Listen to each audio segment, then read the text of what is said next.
მუშებას მე კიდევ ერთხელ შევახსენებ მაყურებელს ჩვენი სტუმარია დაავადებათა კონტროლისა და საზოგადოებრივი ჯანმრთელობის ეროვნული ცენტრის ხელმძღვანელი პაატა იმნაძე. დილამშვიდობისა კიდევ ერთხელ.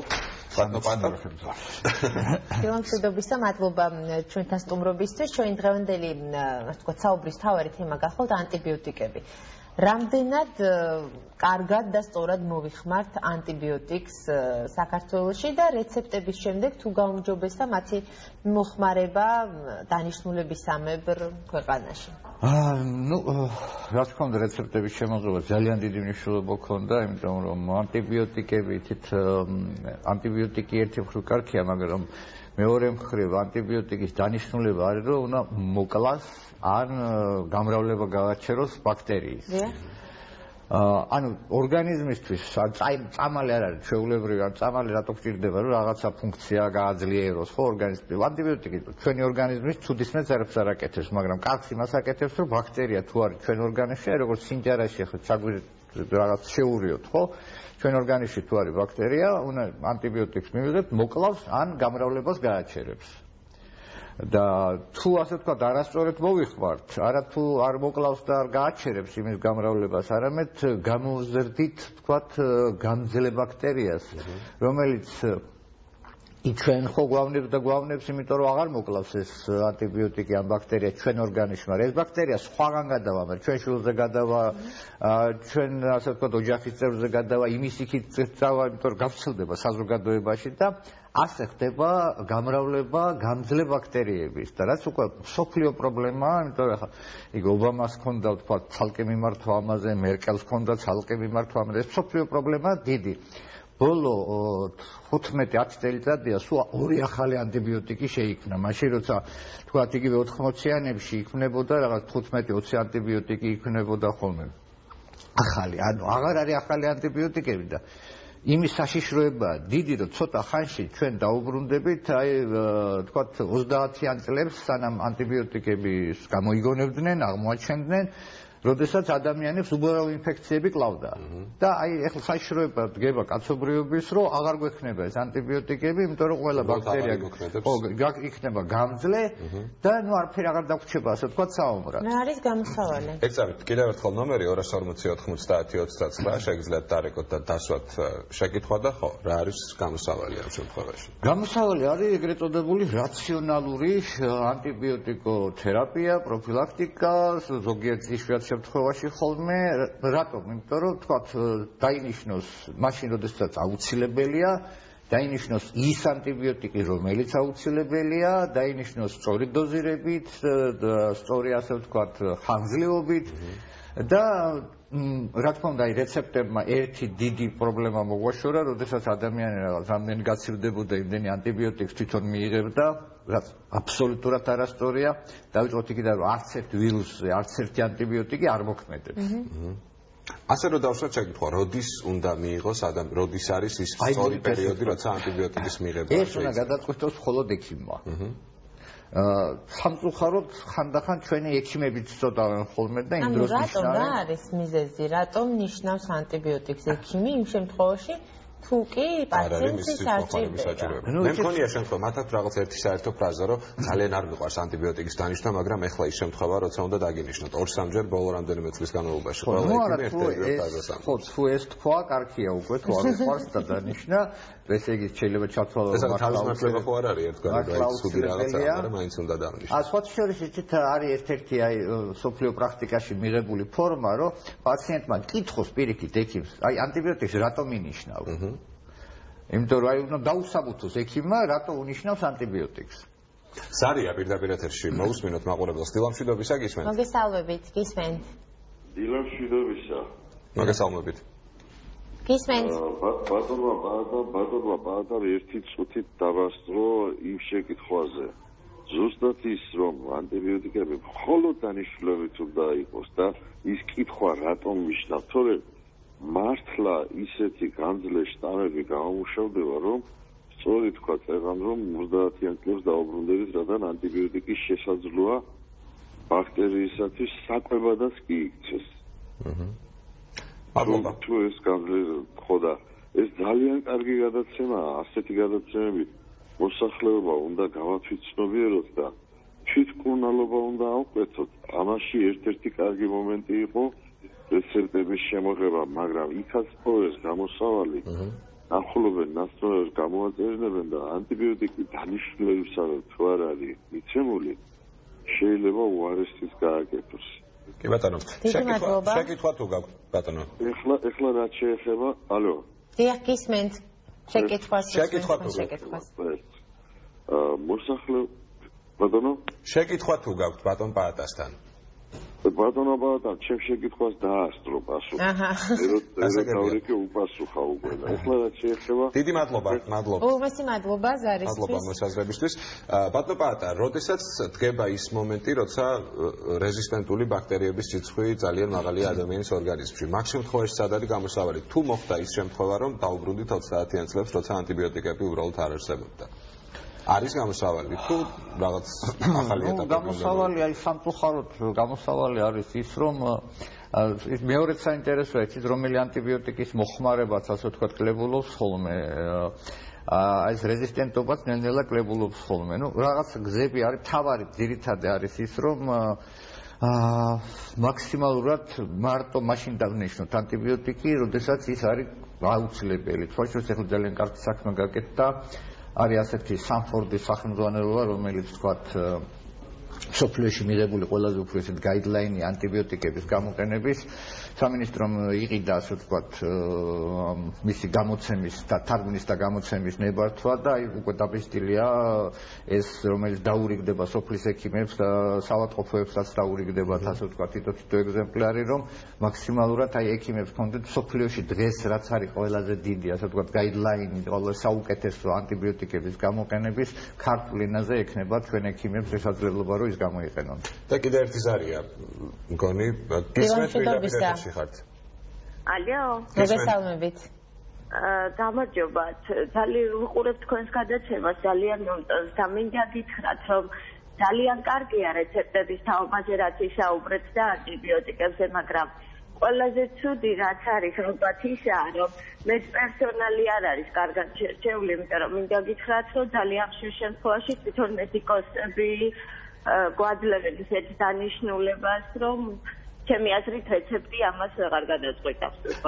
დიდი მადლობა. ნუ ნაწილობრივ რომ ექიმებიც წოდავენ. რა არის ამის მიზეზი?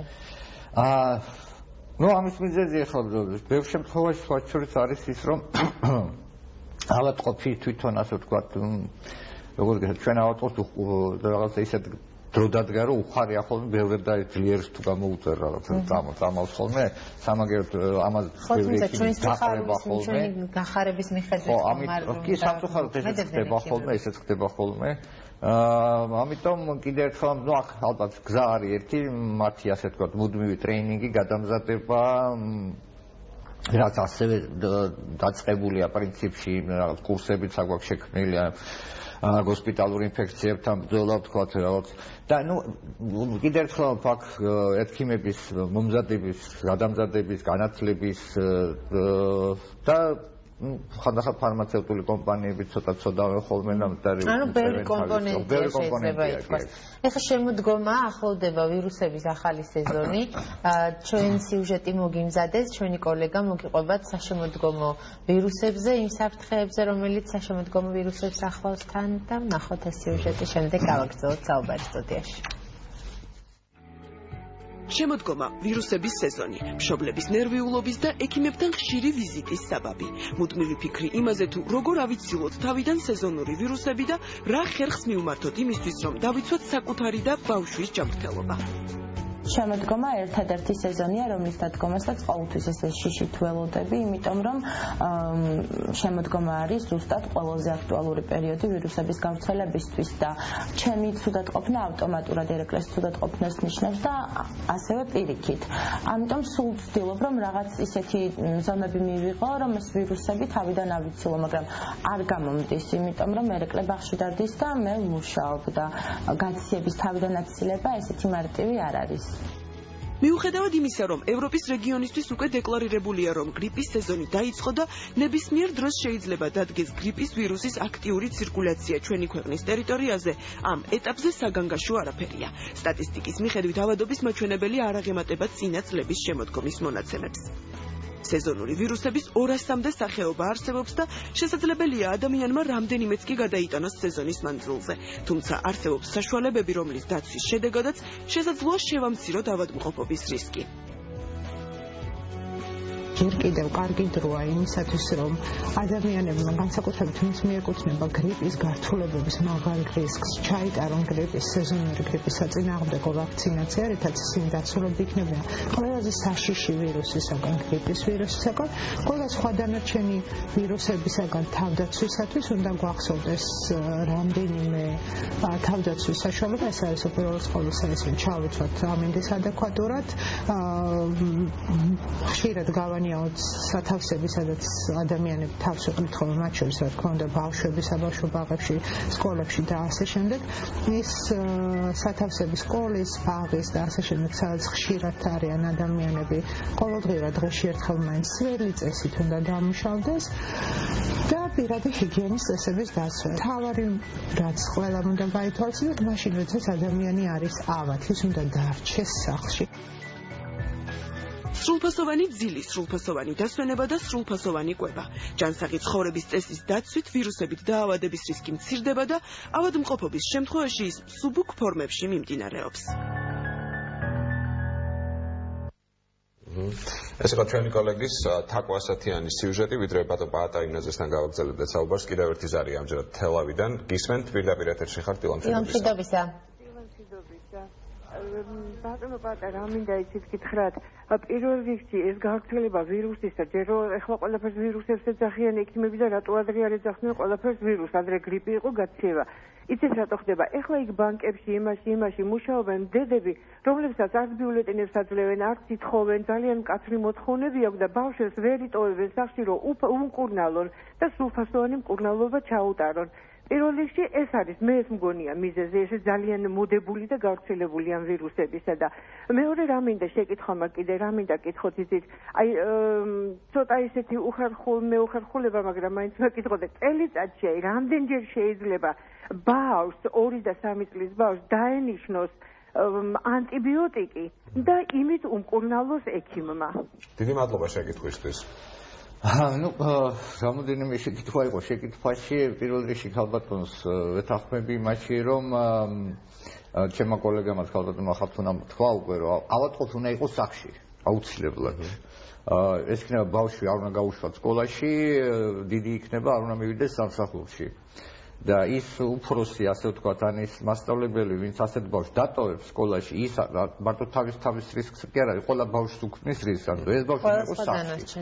ასევე როგორც ყველა სამსახურში უფროსმა იმდენი უნდა შეგნება ქონდეს, რომ არ მოთხოვოს სამსახურში გამოცხადება ავადმყოფს, რომელიც მერე ყველას გაუხდის ავად და მერე შეიძლება სამსახური დაეკეტოს საერთოდ, იმიტომ რომ ვერ იმუშავებს. ეს სამწუხაროდ ხდება ხოლმე, ასე როდესაც ადამიანები, რომელსაც ავად არიან, თქვათ, მეორე კითხვა, ვირუსები რატო ეხლა გრიპის ვირუსია, ის 200 აქ ახსენეს უკვე რომ გაციებას რასაც ჩვენ ვუძახით, ესენიც ამათი 99% გამომწვევების ასევე ვირუსებია. აი დღეს მაგალითად რაც ვირუსები დადის ქალაქში, ჯერ გრიპის ვირუსი არ გამოჩენილა, მაგრამ რინოვირუსები უკვე თქვათ საკმაოდ აქტიურად ტრიალებს. ისევე როგორც რესპირატორულ სინციტიური ვირუსები. ნუ ეხლა სმენელს და თქვენ მაყურებელს ახლა ეს არ ფსარეუნება რა შესაძლებელია ხო განსხვავებას ვერ პოულობს მათ. რინოვირუსი გამხდის ახლა მე ავარ პარაგრიპი თუ კალიცოვირუსი მე ვიქნები გაციებული. და ცოტა უფრო მძიმედ ვიქნები, როცა გრიპი გამხდის ასე ვთქვათ გაციებულს. ანუ ამას ყველაფერს გამომწვევი არის ბევრი სხვადასხვა ვირუსი.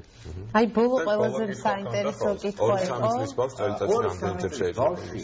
წელიწადში დაახლოებით 6-ჯერ 8-ჯერ შეიძლება ნორმალური ბავშვი 6-ჯერ 8-ჯერ თუ გასცივდა ბავშვი წლის განმავლობაში, ეს იქნება ნორმა, სოფლიო სტატისტიკით.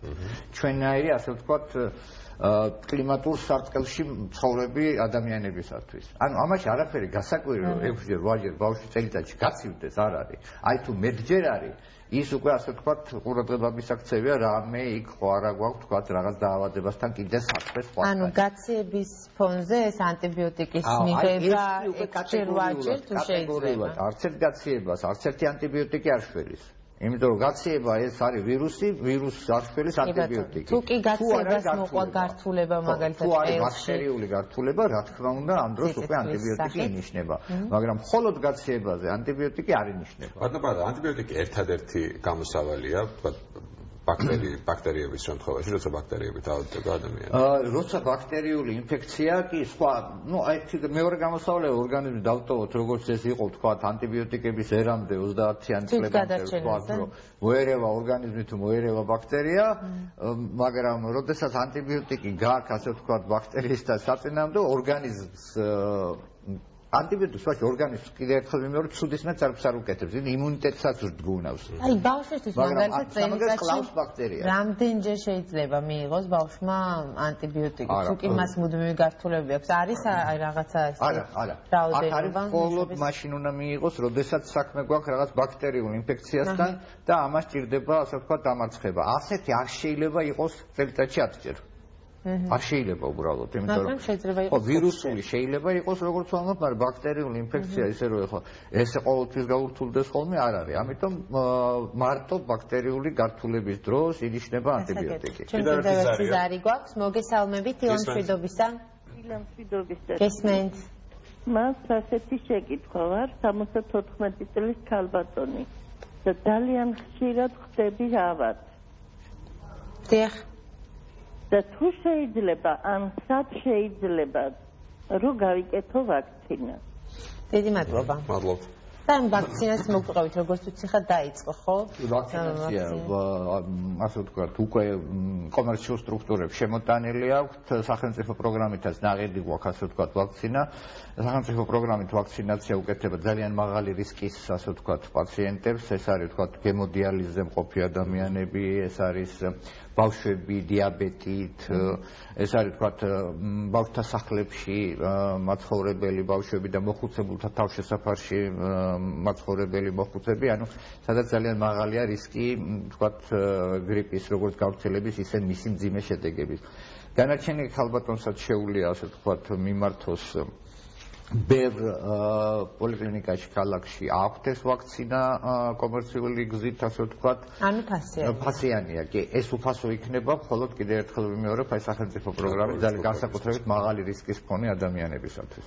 ბატონო, კიდევ ერთი ზარია, გისმენთ პირდაპირ ეთერში ხართ. გამარჯობათ. მოგესალმებით. გოგონა მყავს 10 წლის. დიახ. მე 11 წელია. 2 წლის განმავლობაში არანაირი ვირუსი, არანაირი გრიპი, არანაირი სიცხე არ შეხვედრია, მით უმეტეს რომ ოჯახში ყველას ჰქონდა. და ჯერს ამ გაზაფხულზე რომ შეხვდა ეს ვირუსი, შეხვდა პირდაპირ ბრონხების ანთებით. და მაინტერესებს ეს რამდენად დასაშვებია, რომ 2 წლის განმავლობაში იმუნიტეტი ჰქონდა და იმან დაიცვა, თუ ეს პირდაპირ ეს ახალ შეხვდა ესეთი გართულებული ფორმით შეხვდება ამის შემდეგ, თუ რამ განაპირობა ეს მაინტერესებს. მადლობა ზარისთვის.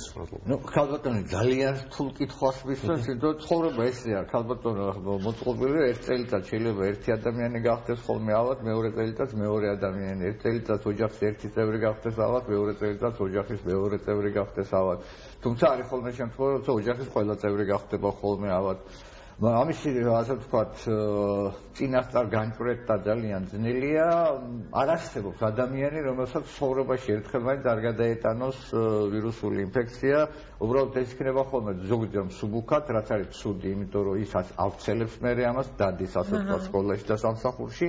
თუ მძიმეა ვერ გაავრცელებს, იმიტომ რომ იძულებულია დაწვეს და ვერ მოძრაობს. ანუ ყველაფერს თავისი ეგრეთ წოდებული მეორე მხარე აქვს, როგორც აღნიშნეთ. აქედან გამომდინარე, ნუ ძალიან ძნელია ხა იმის პროგნოზირება, ვის დაემართება, ვის არა, ვის რომელი დაემართება, ვთქვათ, გრიპი დაემართება, იქ არის ხოლმე მერე ვთქვათ, გრიპი A, გრიპი B, კიდე ხო ადამიანის არავის არ მნიშვნელობა, ასოციაციებს არც ექიმისთვის. და მკურნალობა ხა სულ ყველაზე არის დაახლოებით ერთნაირი, თუ არ არის ეს მარტო გრიპის ვირუსზე არსებობს სხვა შორის ანტივირუსული პრეპარატები, რომელსაც ჩვენი ექიმები რატომღაც ძალიან არ უყვართ ხოლმე და არ ნიშნავენ, თორე ეს გრიპის დროს არსებობს ანტივირუსული პრეპარატები, რომლებიც საკმაოდ ეფექტურია. დიდი მადლობა. დიდი მადლობა. მადლობა შევახსენე პაატა იმნაძე იყო ჩვენი სტუმარი. ბევრი ზარი შემოდის ამ დრომდე კითხვებით. თქვენ შეგიძლიათ თქვენი კითხვები გამოგზავნოთ Facebook-ის გვერდზე, დილა პირველზე. გადაცემაში კი ახლა საანონსო ჭრის დროა, რამდენიმე წუთში ბრუნდებით პირდაპირ ეთერში დაგვალოთ.